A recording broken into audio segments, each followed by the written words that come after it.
శివాజీ గారు ఆపరేషన్ గరుడ అని చెప్తే హేళన చేశారు. ఇవాళ నేను చెప్తున్నానండి, బీజేపీ కనుక నిజంగా మోసం చేయకుండా ఉంటే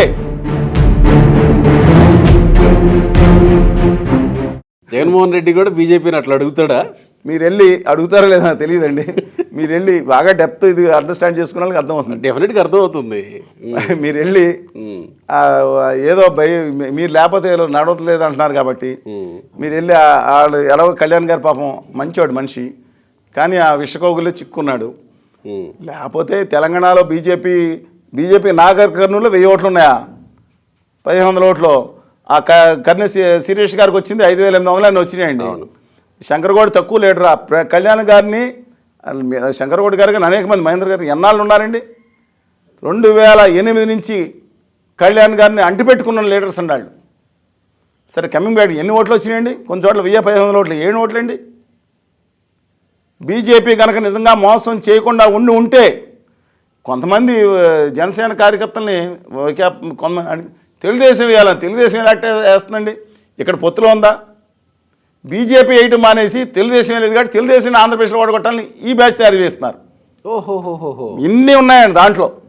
కళ్యాణ్ బాబు గారి యొక్క నిజాయితీ ఆయన దీన్ని తెలుగుదేశం మీద నెట్టి తెలుగుదేశం 50 ఉన్నాయి. మీకు ఎన్ని వీడియోలు చూస్తారు? అదే తెలుగుదేశం జనసేన పొత్తుని విచ్ఛిన్నం చేసే చూడండి ఎన్ని వీడియోలు ఉన్నాయి లోపలికి. ఓకే, సరే అది పొత్తు ఉంటుందా లేదా అని డిఫరెంట్ ఇష్యూ. అక్కడ ఎవరు వేయాలి అసలు? ఉత్తర భారతీయ జనతా పార్టీ ఉన్నవాళ్ళు కదా వేయాలి కదా. కళ్యాణ్ బాబు గారు ఏం చేశారు? తన కోసం ఒక కోకటిపల్లి తప్ప ఆ ఖమ్మం జిల్లాలో 4 చోట్ల క్యాండిడేట్లు పెట్టారు. కొత్తగూడు సిపిఐ పోటీ చేస్తే ఆయనకి ఎందుకండి? బీజేపీ పెట్టించింది. అలాగే ఖమ్మంలో పెట్టించింది, సత్తుపల్లి, వైరా, నాగర్ కర్నూలు, ఇక్కడో చోట కూకట్పల్లిను నల్గొండలో అక్కడ పెట్టించినప్పుడు నేను ఒకటే అడుగుతున్నానండి, ఎన్ని ఓట్లు వచ్చినాయి? బీజేపీ చేసిన మోసం కాదా? ఆ లేచిన వల్లలోకి లోకేష్ గారు చిక్కుకోకుండా ఎగిరిపోయారు బయటికి పెట్టలాగా. ఈయన చిక్కిపోయారు. లోకేష్ గారు యాక్చువల్గా కృష్ణ రెడ్డి గారు జగన్మోహన్ రెడ్డి గారు అన్నదమ్ముల అనుబంధం అంటే జగన్మోహన్ రెడ్డి గారు కృష్ణ రెడ్డి గారు అత్యంత అనుబంధం కలిగిన వాళ్ళని పేరుంది. ఎట్టి పరిస్థితుల్లోనూ తెలుగుదేశం బీజేపీ పొత్తు లేకుండా మోడీ గారు మంచి ఊపులో ఉన్నారు కదండి. అప్పుడు మాలాంటి వాళ్ళు కూడా కాంగ్రెస్ నమ్మకద్రోహం చేసి మోడీ గారు వచ్చి న్యాయం చేస్తారు అనుకున్నాం కదా, వెంకటేశ్వర స్వామి సాక్షిగా అని మాకు చెప్తున్నారని రావాలని కోరుకున్నామండి. తప్పేంటండి? మాకేమైనా పార్టీ మీద కక్ష ఉంది? ఆ పార్టీ మీద వాజ్పేయి గారు, శ్యామప్రసాద్ ముఖర్జీ గారి పార్టీ ఎందుకండి కక్ష? మాకు కోపం ఎందుకు? అనుకున్న నేపథ్యంలో వీళ్ళిద్దరి మధ్యన పొత్తు లేకుండా ఇద్దరి మధ్య లేకపోతే కళ్యాణ్ బాబు గారి మధ్యన కూడా ఉండదు. ఈయన పురమాయించారు, ఈయన తమ కార్యక్రమాన్ని చాలా గట్టిగా చేశారని, ఇద్దరి మధ్యన చెడిపోయిందని ఈ విషయం తెలుసు చెడిపోయిందని. వెంటనే బీజేపీ వాళ్ళందరూ తెలుగుదేశాన్ని ఫుట్బాల్ ఆడుకున్నారు. రోజు 2014 మార్చిలో మీరు చూసుంటారు. ఏమని? పొత్తు లేదని. వెంటనే నెల్లూరు జిల్లా ఆయన బయలుదేరి ప్రకాష్ జావదేకర్ గారిని పంపించి హైదరాబాద్లోనే ఆ రోజు కూర్చుని, అప్పుడు బీజేపీకి 2 చోట్ల రుద్ర అధ్యక్షులు ఉన్నారు, కృష్ణరెడ్డి గారు, హరిబాబు గారు. హరిబాబు గారి ద్వారా వారిని జగన్మోహన్ రెడ్డి గారేమో కృష్ణరెడ్డి గారు వీరిని మొత్తం వేస్తే వెంకయ్యనాయుడు గారికి అప్పటికి పట్టు ఉంది కాబట్టి మొత్తానికి ఏదో సెట్ చేసి ఆ 4 పార్లమెంట్కి ఒప్పుకోండాయా 2 పార్లమెంట్ ఏదో ఉన్నాయి పోటీ చేశారు. కానీ ఈసారి తెలుగుదేశాన్ని కూడా జనసేన కూడా దీంట్లో భాగస్వామ్యం చేస్తే బాగుంటుందని చెప్పారని ఇలా జరిగితే ఆంధ్రప్రదేశ్లో ఎఫెక్ట్ పడుతుంది. ముస్లిం మైనారిటీస్ కానీ క్రిస్టియన్ మైనారిటీస్ కానీ తాడిపత్రులు బీజేపీని వ్యతిరేకించే నమ్మక ద్రోహం నైవంచం చేసిన ఉత్తర భారతీయ జనతా పార్టీ వ్యతిరేకించే వాళ్ళు ఎవరు? ఇద్దరికి ఓటేయరని దాంట్లో లోకేష్ గారు బికాజ్ ఆఫ్ ఈ స్టబ్బర్నెస్ ఈజ్ నాట్ చంద్రబాబు నాయుడు గారు మొహమాటం తక్కువ ఆయనకి. ఆయన చిక్కకుండా వెళ్ళిపోయారని కళ్యాణ్ బాబు గారు చిక్కిపోయారని. How far it is true? మీ తర్వాత ఎప్పటికప్పుడు వీళ్ళు ఆత్మకథ రాసుకున్నప్పుడు డెఫినెట్గా కృష్ణ రెడ్డి గారు బయటపెడతారని అనుకుంటున్నాను. రిజల్ట్స్ వచ్చిన తర్వాత కూడా ఎవరో ఒకరు మీలాంటి వాళ్ళు చెప్తారేమో. ఇప్పుడు చెప్పడం వాళ్ళు చెప్పాలి. వాళ్ళ రిజల్ట్స్ వచ్చిన తర్వాత ఇవాళ మళ్ళీ చెప్తున్నానండి, ఉత్తర భారతీయ జనతా పార్టీతో కలిస్తే నేను ఇవాళ సిచ్యుయేషన్లో ప్రజలు అసంతృప్తి కూడుకున్నాను. ఒక్కసారి చలసాని శ్రీనివాస్ గారికి ఉత్తర భారతీయ జనతా పార్టీ అని పదే ఉచ్చరించే చలసాని గారు భారతీయ జనతా పార్టీతో ఈ పార్టీలు కలవకూడదు, భారతీయ జనతా పార్టీ మీద కోపం ఉంది కాబట్టి ఈ పార్టీలు కలవకూడదు కాబట్టి ఆయన ఉద్దేశాన్ని ఇక్కడ పులిమే ప్రయత్నం ఏమన్నా చేస్తున్నారని ఎందుకు అనుకోకూడదు? ఇక్కడ అదే మీ డెప్త్ మీరు ఏదైతే జర్నలిజంలో డెఫినెట్గా ఇది కూడా రిక్వైర్డ్, ఇలాంటి క్వశ్చన్స్ కూడా షార్ప్ క్వశ్చన్స్ కూడా రిక్వైర్డ్. ఉత్తర భారతీయ జనతా పార్టీకి నాకు ఏం కూడా ఉంటుందండి. మీరు గోకరాజు గంగరాజు గారు ఉన్నారు, 2014లో ఎంపీ కింద చేసినారు. పాలకొల్లు ఇండిపెండెంట్ కింద డాక్టర్ బాబ్జీ గారు చేసినారు, 40,000 ఓట్లు వచ్చింది దాదాపు. డాక్టర్ బాబ్జీ గారితో నేను మాట్లాడాను, ఏమండి మీరు ఓట్లు వేయచ్చు, అక్కడ బీజేపీ నెగ్గితే ఆంధ్రప్రదేశ్కి నేను రాష్ట్రం అంతా తిరుగుతున్నాను, పుస్తకాలు వేసి ఇన్ని పుస్తకాలు వేసి రాష్ట్రంలో కనీసం ఒక 100 మంది అభ్యర్థులు కలిసాం, వివిధ పార్టీలు, బీజేపీ కానీ అందరు కానీ, వాళ్ళు నెగ్గితే మంచిదండి, మోడీ గారు ఇస్తానంటున్నారు, నెగ్గాలని మేము ప్రయత్నం చేసాం. నాకెందుకండి, వాళ్ళు నమ్మకద్రోహం నైవంచన చేస్తున్నారు కాబట్టి నేను వాళ్ళ శ్యాంప్రసాద్ ముఖర్జీ గారిని నేను గౌరవిస్తానండి, వాజ్పేయి గారిని గౌరవిస్తానండి. ఆ పార్టీ ఎందుకు నితిన్ గడ్కరీ గారు ప్రధానమంత్రి అయితే ఆంధ్రప్రదేశ్ బాగుపడుతుంది, తెలంగాణకు కూడా నిధులు వస్తాయని భావిస్తానండి నేను. ఈ గుమ్మా వ్యాపారుల చేతులు చిక్కుపోయి కసకస జీవి కృష్ణారెడ్డి గారిని, మధుసూదనరావు గారిని, గ్రంథి మల్లికార్జునరావు గారి పవర్ ప్యాట్లని, ఆ నవగా విశ్వేశ్వరరావు గారిని, డివిఎస్ రాజు గారి పవర్ ప్యాట్లని ఒక ఆదాని గారి చేత నరికిచ్చేసింది వాళ్ళు ఆలే కదండి. అందుకని బాధ, ప్రతిదీ బాధే.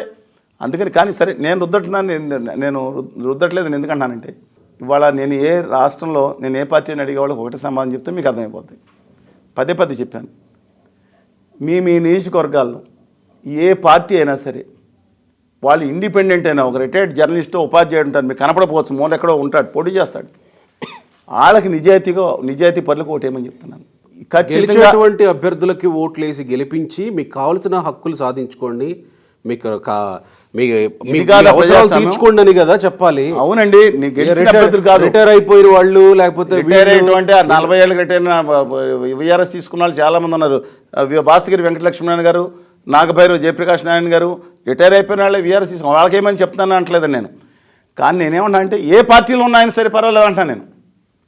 ఇప్పుడు తెలుగుదేశం, వైకాపా, బీజేపీలో మంచి వాళ్ళు ఉన్నాను, నాకేంటండి, ఖచ్చితంగా ఏ పార్టీలో ఉన్నా సరే నీతి, నిజాయితీ, నిబద్ధత, ఆంధ్రులు తెలుగు జాతి పట్ల ప్రథమ విశ్వాసం కలిగిన వాళ్ళకి ఓట్లేయమని చెప్తున్నాను. ఏ పార్టీ అయితే నాదేండి, ఇంకా క్లారిటీ వచ్చింది కదా. సరే, కమింగ్ బ్యాక్, నేను ఇప్పటికీ చెప్తున్నాను, ప్రజాస్వామ్యంలో చాలా ముఖ్యమైనది. మీరేమో బొగ్గును ముడిపేద్దం చేసి దా బంగారం అంటే వస్తుందా అండి?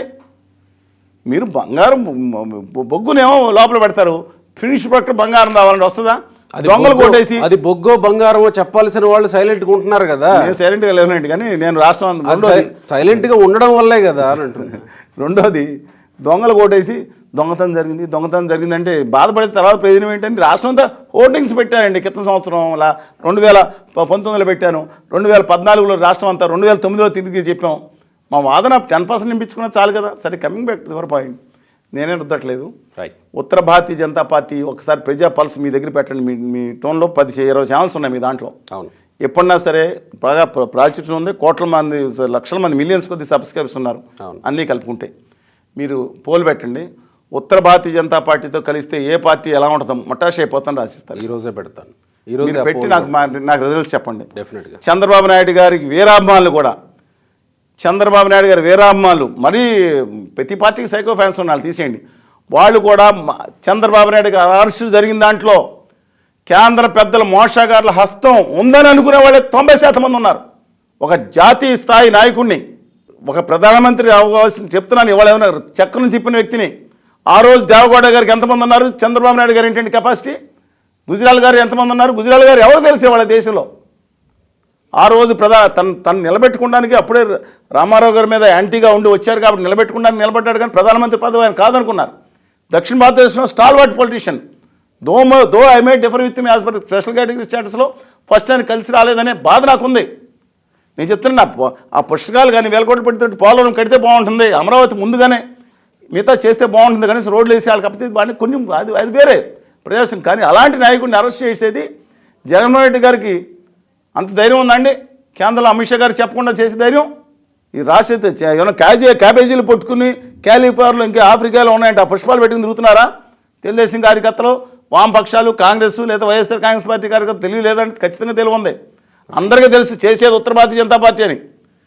అసలు బడి కొట్టి అమృతాంజన్ రాసినట్టు చంద్రబాబు నాయుడు గారు రిలీజ్కి సాయం చేశారని కొంతమంది సంబరపడుతున్నారు. చంద్రబాబు నాయుడు గారు కనుక పూర్తి బలంతో అధికారంలోకి వస్తే, అక్కడ ఉత్తర భారతీయ జనతా పార్టీ కనుక 220 సీట్లు వస్తే మోసాగారుల మొహం చూడటానికి కూడా ఒప్పుకోండి ఆయన. మీరు ఆయన స్పిరిట్ లేదనుకున్నారా? లోపల స్టూడెంట్ లీడర్ నుంచి వచ్చినాడు ఆయన. ఇవాళ ఇంకోటి వచ్చే జగన్మోహన్ రెడ్డి గారి పరిస్థితిని కూడా అదే అవుతుంది. నేను ఇవాళ ముందే చెప్తున్నానండి. ఉత్తర భారతీయ జనతా పార్టీ మిమ్మల్ని స్పేర్ చేయొద్దు, కావాలని వాడుకుంటున్నారు. దయచేసి గమనించండి. నేను అనలేదు, వాళ్ళే చెప్పారు. వాళ్ళ సిద్ధాంత్ గారు చెప్పాడు. దక్షిణాది మీద దండయాత్ర, కోల్డ్ బ్లడెడ్ పాలిటిక్స్ ఆడతాం, మేము చారిటీ చేస్తామని చెప్పారు. ఒకసారి మీరు ఆ వీడియో పంపించండి ఆయనకి, జగన్మోహన్ రెడ్డి గారికి, అలాగే కళ్యాణ్ బాబు గారికి. చంద్రబాబు నాయుడు గారు తెలుసు కాంట్రపట్ పొజిషన్లో ఉన్నారు. వాళ్ళ జగన్మోహన్ రెడ్డి గారు చెప్తున్నారు రేపు పొద్దున వాళ్ళ పొజిషన్ అంతే. వాళ్ళ బీఆర్ఎస్ కేసీఆర్ గారిని ఫినిష్ చేయకపోతే రాత్రి లేవదని దాని మీద వాళ్ళతో అంగీకారం వస్తుంది తెలంగాణలో. రేపొద్దున బీఆర్ఎస్ని తనతో కలుపుకుని అస్తిత్వాన్ని శివసేన చేసినట్టు చేస్తారా, లేదా కేసులు బట్టి బీఆర్ఎస్ భూస్థాపితమైతేనే బీజేపీ లేచి వస్తుందా లేదా, ఈ రెండు చూస్తూ ఉండండి రేపొద్దున.